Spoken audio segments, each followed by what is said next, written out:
أعوذ بالله من الشيطان الرجيم قل هذه سبيلي أدعو إلى الله على بصيرة أنا ومن اتبعني وسبحان الله وما أنا من المشركين.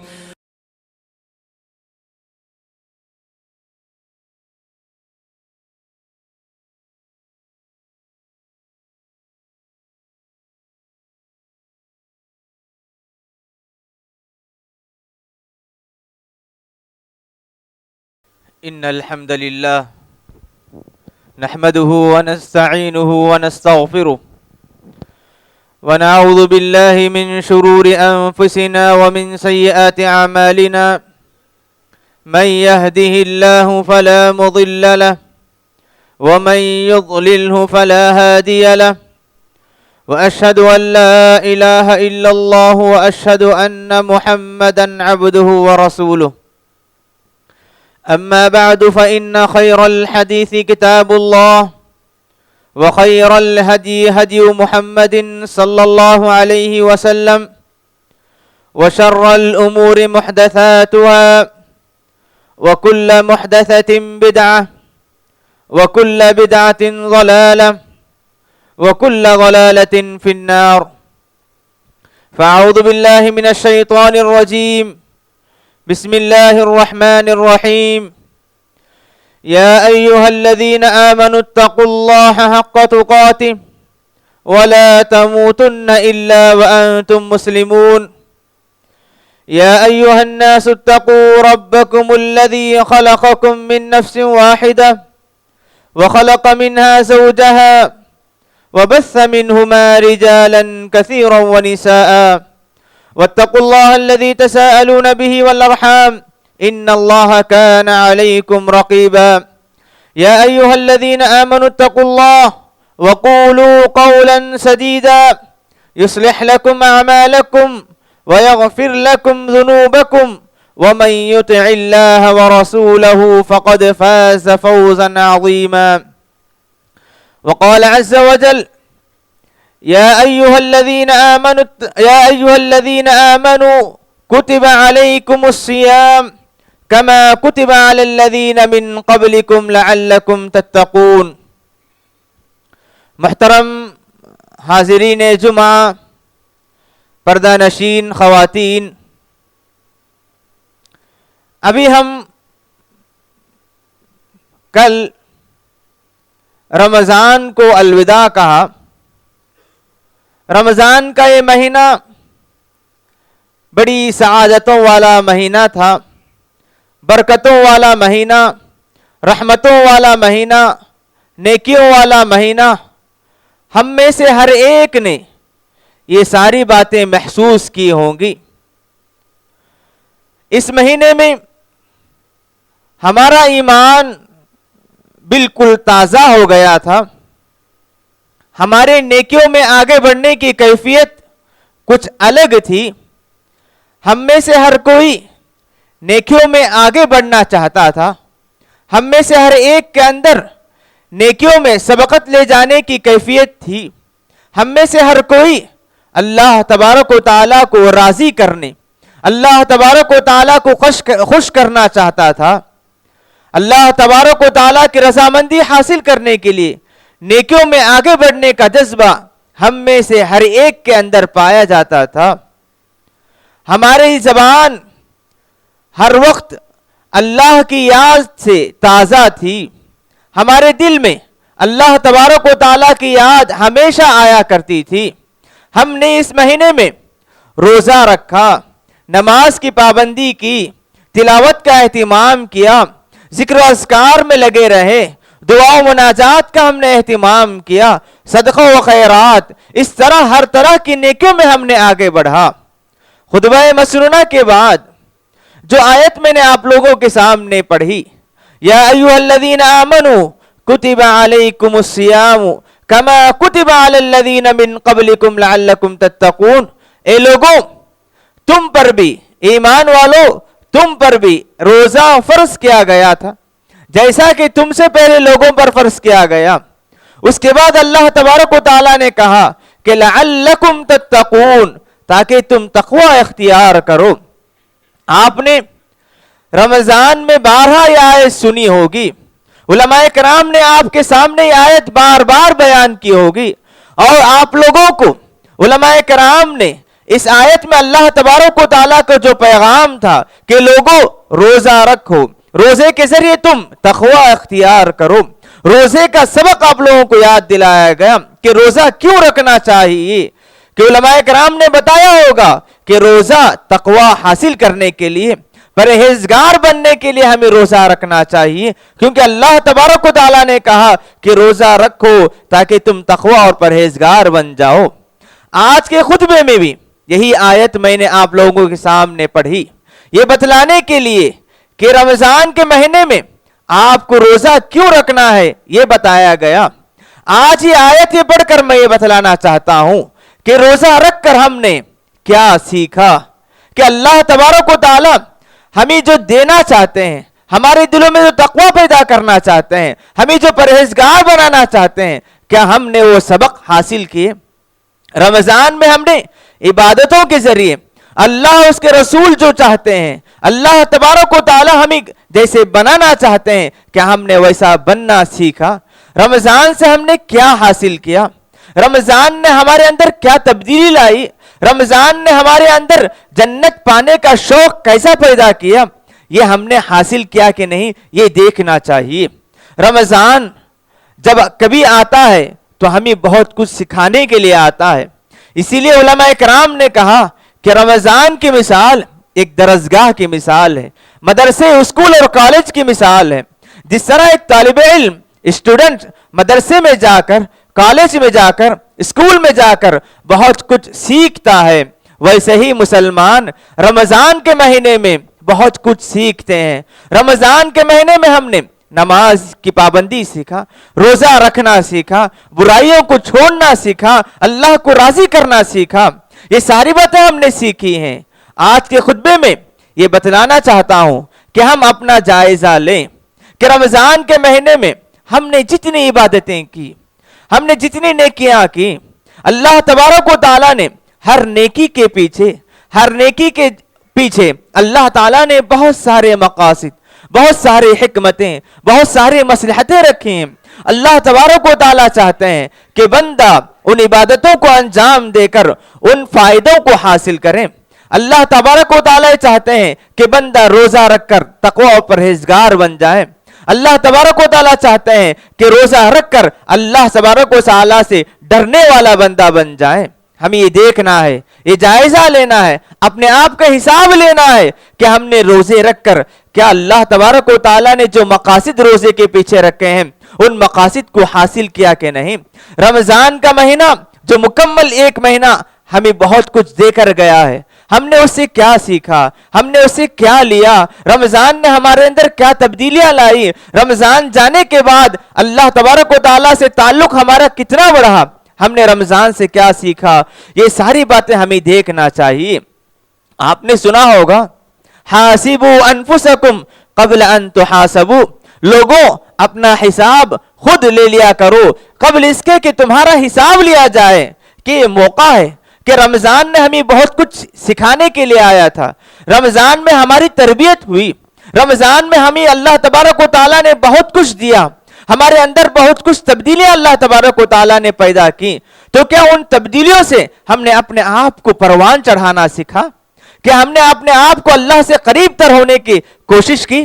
یہ ساری باتیں اپنے آپ کا حساب لے کر دیکھیے، جائزہ لے کر دیکھیے کہ رمضان کے مہینے میں ہم نے جو کچھ نیکیاں کی، کیا وہ نیکیاں ہماری زندگی میں اثر کر رہی ہیں کہ نہیں۔ رمضان کا مہینہ گزرے ہوئے آج دوسرا دن ہے کہ جو نیکیاں ہم نے کی، ان نیکیوں کا فائدہ، ان نیکیوں کے اثرات ہماری زندگی میں نظر آتے ہیں کہ نہیں، یہ ہمیں دیکھنا چاہیے۔ کہیں ایسا نہ ہو کہ رمضان کا مہینہ گیا تو اس کے ساتھ ہماری نیکیاں بھی نہ چلی جائیں، رمضان کا مہینہ گیا تو ہم نے جو پابندیاں کی رمضان میں وہ پابندی بھی ختم ہو جائے۔ اگر پابندی ختم ہوتی ہے، رمضان میں جو ہم نے نیکیاں کی، رمضان میں ہم نے جو کچھ سیکھا، وہ ساری باتیں رمضان کے ساتھ چلی جائیں, رمضان کے ساتھ وہ ساری نیکیاں ختم ہو جائیں, تو سمجھو کہ رمضان میں جو اثرات ہم نے, جو فوائد ہم نے حاصل کیے, وہ سارے فائدے رمضان کے ساتھ ختم ہو جائیں گے. اسی لیے ہمیں جائزہ لینا ہے, اپنا حساب لینا ہے کہ ہم نے رمضان سے جو کچھ سیکھا ان ساری چیزوں کو اپنی زندگی میں رمضان کے علاوہ دوسرے مہینوں میں بھی ہم ان چیزوں کو لانے کی کوشش کریں گے. ہم نے رمضان سے کیا سیکھا, اس تعلق سے چند اہم باتیں آپ لوگوں کے سامنے رکھنا چاہتا ہوں کہ اللہ تبارک و تعالیٰ نے قرآن مجید میں اس آیت میں کہا کہ لعلکم تتقون, کہ تم روزہ رکھو. روزے کا فائدہ یہ ہے کہ تم تقوی اور پرہیزگار بن جاؤ, تاکہ تم اللہ تبارک و تعالیٰ سے ڈرنے لگو. تو علامہ سعدی عبد الرحمن السعدی رحمہ اللہ نے اس آیت کی تفسیر میں لکھتے ہیں کہ روزہ تقوی حاصل کرنے کا سب سے بہترین ذریعہ ہے. روزہ رکھ کر انسان تقوی اور پرہیزگار زندگی گزار سکتا ہے. روزے کے ذریعے انسان اللہ تبارک و تعالیٰ کو خوش کر سکتا ہے. کیسے خوش کر سکتا ہے؟ تقوی کسے کہتے ہیں؟ آپ بارہا سنتے ہیں کہ تقوی پرہیزگار بننا. تقوی کسے کہتے ہیں؟ تقوی کہتے ہیں کہ اللہ تبارک و تعالیٰ کو جو باتیں پسند ہیں ان باتوں کو بجا لانا, اللہ تبارک و تعالیٰ کو جو باتیں ناپسند ہیں ان باتوں سے رکنا, یہی تقوی ہے. تقوی کی مختصر تعریف یہ ہے کہ اللہ تبارک و تعالیٰ نے جن باتوں کو, جن کاموں کو کرنے کا حکم دیا ان کاموں کو بجا لانا, اور اللہ تبارک و تعالیٰ نے جن باتوں سے روکا, جن کاموں سے روکا, ان باتوں سے رک جانا, یہی تقوی ہے. آپ روزہ رکھنے کے بعد اپنا جائزہ لیجئے کہ روزہ رکھنے کے بعد ہم ہر اس کام سے بچتے رہے جس سے کہ روزے پر اثر ہوتا تھا. کہ روزہ رکھ کر ہم نے کھانے اور پینے سے رکے رہے. کیوں رکے رہے؟ کیونکہ ہمیں معلوم ہے کہ اگر ہم روزہ رکھنے کے بعد کھانے اور پینے سے باز نہیں آئیں گے, کھانے لگیں گے یا پینے لگیں گے, تو ہمارا روزہ متاثر ہوگا, ہمارا روزہ ٹوٹ جائے گا. اسی طرح تقوی کسے کہتے ہیں کہ اللہ تبارک و تعالیٰ کو ناراض کرنے والی چیزوں سے بچ جانا, اور اللہ تبارک و تعالیٰ کو جو چیزیں پسند ہیں ان چیزوں کو بجا لانا, یہی تقوی ہے. کہ رمضان میں ہم نے روزہ رکھ کر یہی باتیں سیکھی تھی. روزہ رکھ کر ہم نے یہ جانا کہ روزے کی حالت میں کھانا اور پینا منع ہے, کھانے اور پینے کو اللہ تعالیٰ ناپسند کرتے ہیں. ہم نے یہ جانا کہ روزہ رکھنے کے بعد کھانے پینے سے رکنا ہے. اسی طرح اللہ کو اگر ہم راضی کرنا ہے, اللہ تبارک و تعالیٰ کو راضی کرنا ہے, تو ہمیں ہر اس کام کو بجا لانا چاہیے جسے اللہ تبارک و تعالیٰ پسند کرتے ہیں, اور ہمیں ہر اس کام سے بچنا چاہیے جسے اللہ تبارک و تعالیٰ ناراض ہوتے ہیں. تقوی روزے کا سب سے اہم فائدہ ہے. اور روزہ رکھ کر ہم نے ایک بڑا فائدہ یہ بھی حاصل کیا کہ بندے اور رب کا رشتہ بڑا مضبوط ہو گیا. کہ روزہ رکھنے کے بعد ہمیشہ بندے کے دل میں, بندے کے ذہن میں بات ہوتی ہے کہ بندہ اللہ تبارک و تعالیٰ مجھے دیکھ رہا ہے, اللہ تبارک و تعالیٰ کی نگرانی مجھ پر ہے. ہمیشہ اس کے دل و دماغ میں بات ہوتی ہے, اس کا عقیدہ مضبوط ہوتا ہے کہ میں روزہ رکھ کر اگر کھاؤں پیوں تو اللہ تبارک و تعالیٰ دیکھ رہا ہے. کہ روزہ رکھنے کے بعد اگر کوئی انسان تنہائی میں ہو, خلوت میں ہو, اکیلے میں بھی ہو, وہاں بھی اگر کچھ کھانے کی پینے کی نوبت آئے وہ ہرگز نہیں کھاتا ہے. کیوں نہیں کھاتا؟ کیونکہ اس کے دماغ میں بات ہوتی ہے, اس کے ذہن میں بات ہوتی ہے کہ مجھے اللہ تبارک و تعالیٰ دیکھ رہا ہے. اللہ تبارک و تعالیٰ کی نگرانی ہمارے اوپر ہمیشہ رہتی ہے. اس وجہ سے ہم لوگ دیکھیں نہ دیکھیں, ہم کھانے پینے سے رک جاتے ہیں. کیوں رک جاتے ہیں؟ کیونکہ ہمارے دل میں بات ہوتی ہے, ہمارا عقیدہ ہوتا ہے کہ اللہ تبارک و تعالیٰ دیکھتا ہے. ہم نے روزے کے ذریعے یہ سبق حاصل کیا کہ اللہ تبارک و تعالیٰ ہمیں ہمیشہ دیکھتا ہے. اللہ تبارک و تعالیٰ کی نگرانی ہم پر ہمیشہ رہتی ہے. ہم کوئی بھی کام کریں اللہ تبارک و تعالیٰ اس کام سے واقف ہوتا ہے, باخبر ہوتا ہے. اللہ تبارک و تعالیٰ سے ہماری کوئی بات پوشیدہ نہیں, مخفی نہیں ہے. ہم نے روزہ رکھ کر یہ سیکھا ہے کہ روزے کے ذریعے ہمارے عقیدے میں مضبوطی آئی کہ اللہ تبارک و تعالیٰ ہمیں ہمیشہ دیکھ رہا ہے. تو ہمیں اس کے بعد والی زندگی میں بھی ہر عمل کے بعد, ہر عمل سے پہلے یہ سوچنا چاہیے کہ اللہ تبارک و تعالیٰ ہمیں دیکھ رہا ہے. کہ اس عمل سے اللہ تعالیٰ راضی ہوتے ہیں کہ ناراض ہوتے ہیں۔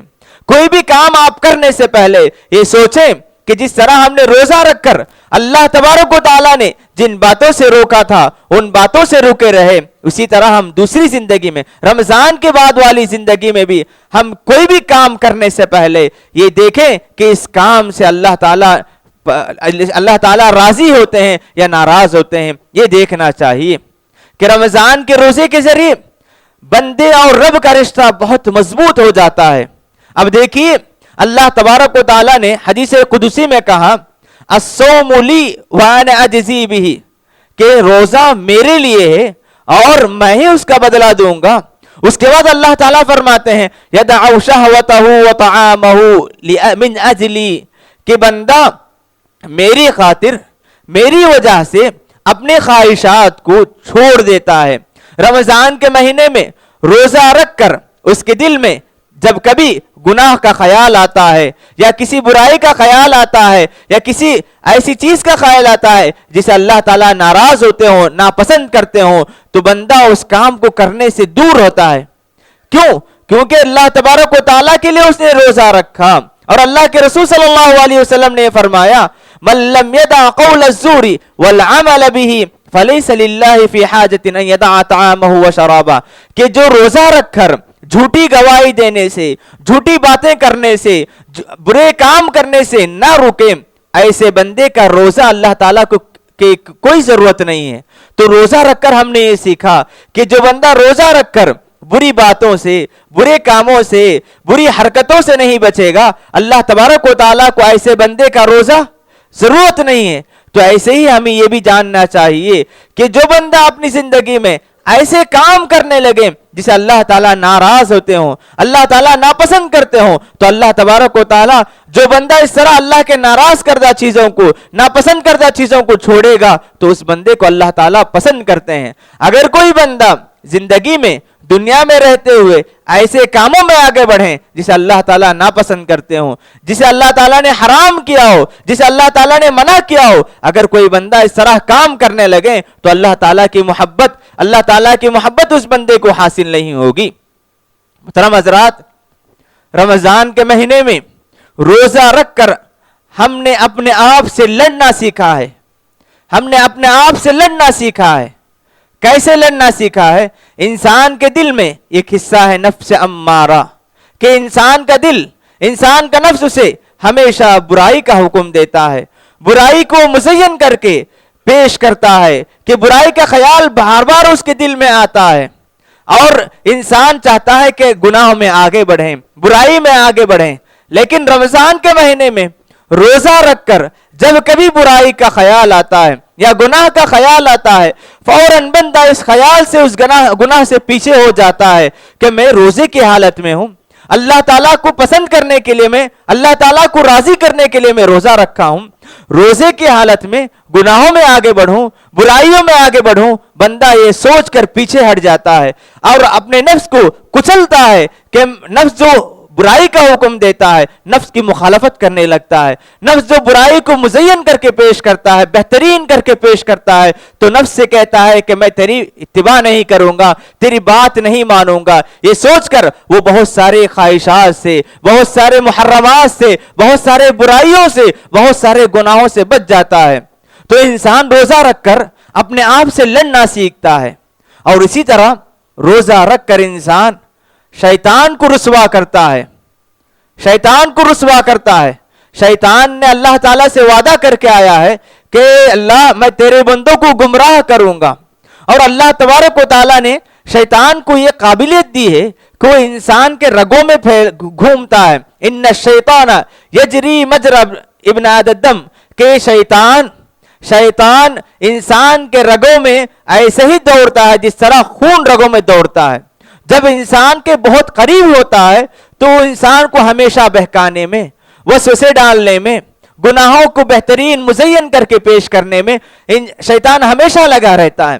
لیکن رمضان کے مہینے میں آپ دیکھیے کہ رمضان کے مہینے میں جب کبھی برائی کا خیال آیا، گناہ کا خیال آیا، شیطان ہمارے دل میں وسوسہ ڈالنے لگا، ہمارے دل میں برائی کو مزین کر کے پیش کرنے لگا، تو ہم نے اپنے شیطان کی نافرمانی کی، ہم نے شیطان کو رسوا کیا کہ میں تیری مخالفت کروں گا، تیری بات نہیں مانوں گا۔ اس طرح ہم نے اللہ کو راضی کرنے اور شیطان کو ناراض کرنے کی کوشش کی۔ رمضان کے مہینے میں ہم نے یہ سیکھا ہے کہ جب کبھی وسوسہ ہمارے دل میں آئے، جب کبھی ہمارے دل میں برائی کا خیال آئے، جب کبھی شیطان ہمارے دل میں گناہوں کا خیال ڈالنے لگے، تو ہم گناہوں سے بچتے رہے اور شیطان کو رسوا کرتے رہے، ناراض کرتے رہے۔ تو اسی طرح رمضان کے بعد بھی ہمیں اللہ کو راضی کرنے اور شیطان کو ناراض کرنے کی کوشش کرنی چاہیے۔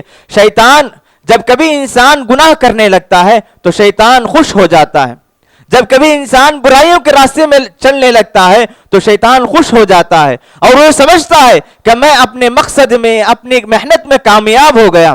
تو ایک مسلمان رمضان کے مہینے میں روزہ رکھ کر جس طرح شیطان کو رسوا کرتا رہا، شیطان کو ناراض کرتا رہا، شیطان کی کوششوں کو ناکام کرتا رہا، ایسے ہی رمضان کے بعد والی زندگی میں بھی جب کبھی شیطان ہمارے دل میں وسوسہ ڈالے، جب کبھی ہمارے دل میں گناہوں کا خیال ڈالے، تو آپ کے دل میں، آپ کے ذہن میں فوراً یہ بات آنی چاہیے کہ رمضان سے میں نے یہ سیکھا کہ شیطان ہمارے دل میں برے خیالات ڈالتا ہے، تو ہمیں چاہیے کہ وہ رمضان کے مہینے میں جس طرح ہم نے شیطان کو رسوا کیا، ویسے ہی ہم رمضان کے بعد والی زندگی میں بھی ہم شیطان کو رسوا کریں گے۔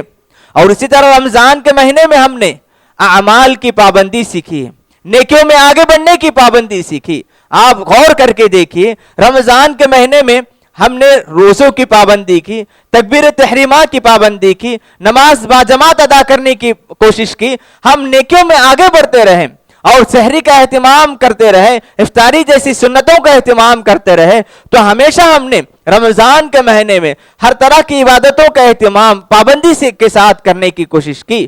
تو اس طرح نیکیوں میں آگے بڑھنے کی جو پابندی کا جو اہتمام ہم رمضان میں کیا کرتے تھے، ایسے ہی اہتمام ہمیں رمضان کے بعد والی زندگی میں بھی کرنا چاہیے کہ اللہ تبارک و تعالی اس بندے کے عمل کو پسند کرتے ہیں جو بندہ کے پابندی کے ساتھ نیکیاں کرتا ہے، اگرچہ کہ وہ نیکی کمی کیوں نہ ہو۔ کہ ایک انسان پابندی کے ساتھ کوئی نیکی کرنے لگے تو اللہ تبارک و تعالی اس انسان کی اس نیکی کو بہت پسند کیا کرتے ہیں۔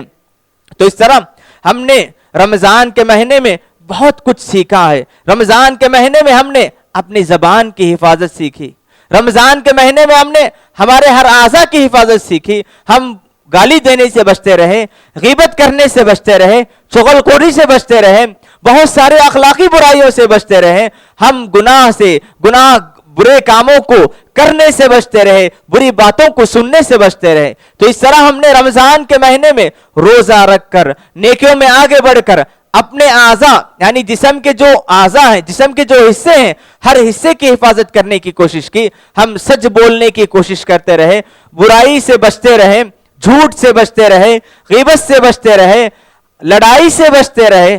جب کبھی روزہ رکھنے کے بعد اگر ہمارے سامنے والا کبھی کوئی ایسا کام کریں جس کی وجہ سے انسان کو لڑنے کی نوبت بھی آ جائے، تو ایسے موقع پر بہت سارے روزے دار یہ سوچ کر، یہ ذہن میں بات لا کر لڑائی سے رک جاتے ہیں کہ ہم نے روزہ رکھا ہے، اللہ کے لیے روزہ رکھا ہے۔ روزہ رکھ کر اللہ تبارک و تعالیٰ کے لیے ہمیں خوش کرنا چاہتے ہیں، روزہ رکھ کر لڑنا یہ مناسب نہیں ہے۔ اس طرح ہم روزے کی حالت میں ہم بہت سارے کاموں سے، اخلاقی برائیوں سے بچ جاتے ہیں۔ تو ہم نے روزہ رکھ کر لڑنے سے کیسے بچنا چاہیے، برائی سے کیسے بچنا چاہیے، اپنی زبان کی حفاظت کیسے کرنی چاہیے، اپنے کان کی حفاظت کیسے کرنی چاہیے، اپنے دل و دماغ کی حفاظت کیسے کرنی چاہیے، اپنے ذہن و دماغ اور سوچ کی کیسی تربیت کرنی چاہیے، یہ ساری باتیں ہم نے سیکھی ہیں۔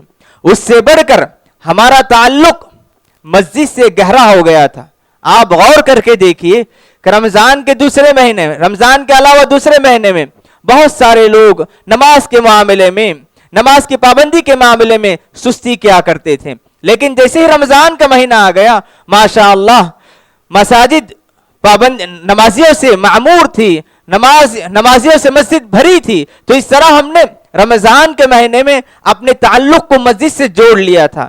جو بندہ جس بندے کا تعلق مسجد سے ہو جائے، اللہ تبارک و تعالیٰ نے اس بندے کے لیے بے شمار خوشخبریاں رکھی ہیں۔ اللہ کے رسول صلی اللہ علیہ وسلم فرماتے ہیں، کل قیامت کے دن جن 7 لوگوں کو جن 7 خوش نصیب لوگوں کو جگہ ملے گی ان میں سے ایک آدمی وہ بھی ہوگا وَقَلْبُهُ مُعَلَّقٌ بِالْمَسَاجِدِ، وہ بندہ جس کا دل مسجد سے لٹکا رہے. ایک نماز ختم ہوئی، دوسری نماز کا انتظار، دوسری نماز کی پابندی کرنے کے لیے، دوسری نماز کی ادائیگی کے لیے مسجد آنے کی پابندی کرتا ہے، انتظار میں رہتا ہے. رمضان کے مہینے میں آپ دیکھیے کہ جیسے ہی ایک نماز ختم ہوئی دوسری نماز کا ہم انتظار کرتے ہیں، دوسری نماز جیسے ہی ختم ہوئی تیسری نماز کا ہم اہتمام کرتے ہیں. عشاء کی نماز کے بعد تراویح اور قیام اللیل کے لیے ہم مسجد میں رہے. بہت سارے بندوں نے اعتکاف کا اہتمام کیا، اس سے ہم مسجد سے اپنے رشتے کو مضبوط کیا. تو جو رشتہ ہمارا رمضان کے مہینے میں مسجد سے ہوا، کہیں ایسا نہ ہو کہ یہ رشتہ رمضان کے ساتھ خاص ہو جائے اور جیسے ہی رمضان چلے جائے دوسرے مہینوں میں ہمارا رشتہ مسجد سے ختم ہو جائے، یا صرف مسجد سے تعلق ہمارا جمعے کے دن سے ہو جائے، تو ایسی بات بہتر نہیں ہے. رمضان کے مہینے میں ہم نے بہت کچھ سیکھا ہے، اللہ کو راضی کیا، اللہ کو راضی کیا اور جنت پانے والے اعمال میں ہم آگے بڑھے، نیکیوں کی پابندی کی، روزہ رکھ کر اللہ تعالیٰ کو ہم نے خوش کیا، شیطان کو رسوا کرتے رہے اور ہم نے اپنے آپ کی حفاظت کی، بہت ساری برائیوں سے ہم نے بچتے رہے اور بہت ساری نیکیوں کی پابندی ہم نے سیکھی ہے. کہ کوئی عقل مند یہ چاہے گا کہ ہم نے رمضان کے مہینے میں جو کچھ سیکھا ہے، کہ وہ جو کچھ ہم نے سیکھا ہے وہ ساری باتیں رمضان کے ساتھ خاص ہو جائیں اور جیسے ہی رمضان چلے جائے وہ ساری عبادتیں رمضان کے ساتھ ختم ہو جائیں. ہم میں سے کوئی عقل مند یہ نہیں چاہے گا. تو اللہ تعالیٰ نے ہمیں رمضان کے مہینے میں جو کچھ سکھایا ہے، کیوں سکھایا ہے؟ تاکہ ہم رمضان کے علاوہ جو دوسرے مہینے ہیں ان مہینوں میں بھی ان نیکیوں کی پابندی کر پائیں. ہم نے رمضان سے بہت کچھ سیکھا ہے. رمضان سے جو کچھ سیکھا آپ اپنا حساب لیجئے کہ رمضان سے میں نے کیا سیکھا، رمضان سے مجھے کیا فائدہ ہوا، رمضان آنے کے بعد میرے اندر کیا تبدیلیاں آئیں، رمضان کے مہینے میں میں کیسے نیکیوں میں آگے بڑھتا رہا. اور یہ بھی غور کیجئے کہ رمضان کے مہینے میں جو کچھ نیکیوں کی پابندی مجھ سے ہوئی کیسے ہوتے رہی. رمضان کے مہینے میں میں نے نیکیوں کی پابندی جو میں نے کی وہ کیوں ہوتی رہی، کس وجہ سے ہوتی رہی؟ کیونکہ ہمارے اندر نیکیوں کا جذبہ تھا، نیکیوں کا شوق ہمارے دل میں تھا. تو ہم نے یہ بھی جانا کہ رمضان کے مہینے میں شوق کی وجہ سے، جذبے کی وجہ سے ہم نیکیوں میں آگے بڑھتے رہے. تو ایسے ہی ہمارے دل میں نیکیوں کا جذبہ، نیکیوں کا شوق ہمارے دل میں ہونا چاہیے. جب تک ہمارے دل میں شوق اور جذبہ نہ ہو تب تک ہم عبادتوں میں آگے نہیں بڑھ سکتے. محترم حضرات، رمضان کا مہینہ گزرا ہے تو اس کا مطلب یہ نہیں کہ نیکیاں بھی ختم ہو گئیں. رمضان کا مہینہ گزرا ہے تو اس کا مطلب یہ نہیں کہ ہم عبادت سے بھی رخصتی لے لیں. ہم میں سے کوئی یہ نہ سمجھے کہ رمضان گیا تو رمضان میں جو کچھ پابندیاں تھیں، جو کچھ عبادتیں ہم پر تھیں، وہ ساری عبادتوں سے ہم رخصت حاصل کر لیے. ایسی بات نہیں ہے. اللہ تعالیٰ نے رمضان جو عطا کیا تو ہمارے مقام و مرتبے کو بلند کرنے کے لیے عطا کیا. اللہ تعالیٰ نے رمضان عطا کیا تو ہمارے درجات کو بلند کرنے کے لیے عطا کیا. اللہ تعالیٰ نے رمضان عطا کیا تو ہمارے ثواب اور اجر کو زیادہ کرنے کے لیے عطا کیا. اللہ تعالیٰ چاہتے ہیں کہ بندہ جنتی بن جائے. اللہ تعالیٰ چاہتے ہیں کہ اس کا تعلق رب سے مضبوط ہو جائے. اللہ تعالیٰ چاہتے ہیں کہ بندے کا تعلق مسجد سے زیادہ ہو جائے. اللہ تعالیٰ چاہتے ہیں کہ رمضان کے مہینے میں جو کچھ اس نے نیکیاں کی ان نیکیوں کے سلسلے کو بندہ ہمیشہ جاری رکھیں. اسی لیے اللہ تعالیٰ نے کہا وَعْبُدْ رَبَّكَ حَتَّى يَأْتِيَكَ الْيَقِينَ، جب تک تمہیں موت آئے اس وقت تک تم مسلسل اللہ تعالیٰ کی عبادت میں لگے رہو. تو اللہ تعالیٰ کی عبادت ہمیشہ کرنی چاہیے. رمضان کے مہینے کی خصوصیت یہ تھی کہ اللہ تعالیٰ اس میں ہمیں زیادہ سے زیادہ نوازتے تھے. تو ہم نے رمضان سے جو کچھ سیکھا ہے، رمضان کے علاوہ میں بھی ان مہینوں میں، دوسرے مہینوں میں ان نیکیوں میں آگے بڑھنے کی کوشش کریں. ہم ان محروم انسانوں میں سے نہ ہو جائیں جن لوگوں کو صرف رمضان میں عبادات کی توفیق ہوئی، رمضان کے علاوہ میں توفیق نہیں ہوئی. توفیق کب حاصل ہوگی؟ جب ہمارے دل میں شوق پیدا ہو، جب ہمارے دل میں جذبہ پیدا ہو. اللہ تعالیٰ سے بار بار مانگیے، اللہ سے مانگیے کہ پروردگار جس طرح تو نے مجھے رمضان کے مہینے میں عبادات کی توفیق دی، نیکیوں میں آگے بڑھنے کی ہدایت دی، ویسے ہی ہدایت مجھے رمضان کے علاوہ دوسرے مہینے میں بھی عطا فرما. اللہ سے دعا ہے کہ اللہ تعالیٰ ہماری ساری نیکیوں کو قبول فرمائے. ایک اہم بات بتا کر میں اپنی بات ختم کرتا ہوں. آپ میں سے ہر کوئی جانتے ہیں کہ آنے والے جمعہ ہمارے اپنے صوبائی الیکشن ہے، یہاں پر ہر مسلمان کو ووٹ میں الیکشن میں حصہ لینا چاہیے، کیونکہ یہ ہمارا شہری ہونے کا حق ہے، یہ ہمارا حق ہے، ہم میں سے ہر ایک کو اس حق کا استعمال کرنا چاہیے۔ ایک زمانہ تھا کہ سیاسی جماعتیں ہمارے اسلامی احکام پر وہ ہاتھ نہیں ڈالا کرتے تھے۔ آپ میں سے ہر ایک نے دیکھا کہ پچھلے سالوں میں کہ کس طرح ہمارے احکام پر، شریعت کے بہت ساری چیزوں پر انہوں نے تبدیلی لانے کی کوشش کی۔ یہ ساری باتوں اگر نہیں ہونا ہے تو ہم میں سے ہر ایک کو اپنا جو حق ہے اسے استعمال کرنا چاہیے۔ ہم یہ نہ سمجھیں کہ میں ایک دو آدمی نہ ڈالنے سے کیا فرق پڑے گا، ایسی بات نہیں۔ ہر ایک کے ووٹ کا وہاں حصہ ہوتا ہے، اثر ہوتا ہے۔ ہم میں سے ہر ایک کو ووٹ ڈالنے کی کوشش کرنی چاہیے۔ جس کے پاس بھی ووٹ ڈالنے کا حق ہے اسے پابندی کے ساتھ ووٹ میں حصہ لینا ہے۔ جسے وہ بہتر سمجھتے ہیں، جسے وہ امت مسلمہ کے حق میں بہتر سمجھتے ہیں، اسے ووٹ دینا چاہیے۔ اس معاملے میں غفلت ہمارے لیے مستقبل میں بہت سارا نقصان اور خسارے کی گھنٹی بجتی ہے۔ اس وجہ سے ہم میں سے ہر ایک کو ووٹ میں حصہ لینا ہے، اور ہمارے اطراف و اکناف میں جو لوگ ہوتے ہیں ان تمام کو بھی ووٹ ڈالنے پر ابھاریں، اور خصوصاً ہمارے گھر کی جو عورتیں ہیں ان کو بھی ووٹ ڈالنے کا حق ہوتا ہے، انہیں بھی لے جائیں اور انہیں بھی اپنا حق استعمال کرنے کا شوق دلائیں، تاکہ اللہ تبارک و تعالی ایک اچھا فیصلہ ہمارے سامنے لائیں۔ اللہ تعالیٰ ایسے لوگوں کو حکومت عطا کریں جو ہمارے لیے، امت مسلمہ کے لیے اور سارے ملک والوں کے لیے بہتر ہو، اور اللہ تعالیٰ ایسے لوگوں کی حکومت ہم پر قائم نہ کریں جو ہمارے لیے یا امت مسلمہ کے لیے بہتر نہ ہو۔ اللہ سے دعا ہے کہ اللہ تعالیٰ ہم تمام کو نیکیوں میں آگے بڑھنے،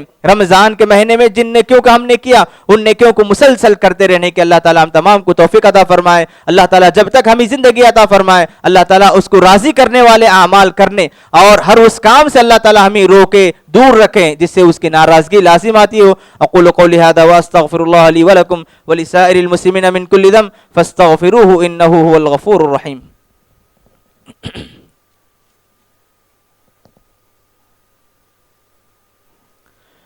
الحمد لله حمدا كثيرا طيبا مباركا فيه، واشهد ان لا اله الا الله واشهد ان محمدا عبده ورسوله۔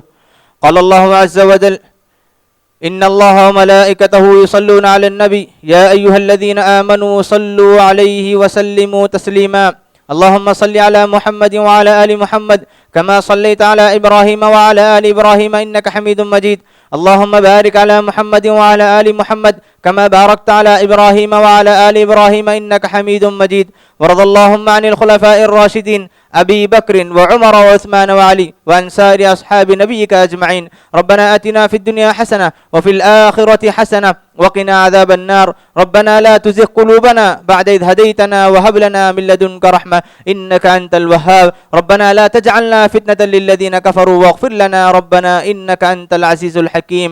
اللهم لا تسلط علينا من لا يخافك فينا ولا يرحمنا، اللهم لا تسلط علينا من لا يخافك فينا ولا يرحمنا، اللهم لا تسلط علينا من لا يخافك فينا ولا يرحمنا۔ اللهم أعز الإسلام والمسلمين وأذل الشرك والمشركين ودمر أعداءك أعداء الدين۔ اللهم عليك باليهود الغاصبين، اللهم خذهم أخذ عزيز مقتدر، اللهم خذهم أخذ عزيز مقتدر، اللهم شتت شملهم، اللهم مزق جمعهم، اللهم خذهم أخذ عزيز مقتدر۔ اللهم انصر إخواننا في فلسطين، اللهم انصر إخواننا في فلسطين وكن لهم عونا ومعينا ونصيرا۔ إن الله يأمر بالعدل والإحسان وإيتاء ذي القربى وينهى عن الفحشاء والمنكر والبغي يعظكم لعلكم تذكرون۔ اذكروا الله يذكركم وادعوه يستجب لكم ولذكر الله تعالى أعلى وأعز وأجل وأتم وأهم وأكبر والله يعلم ما تصنعون۔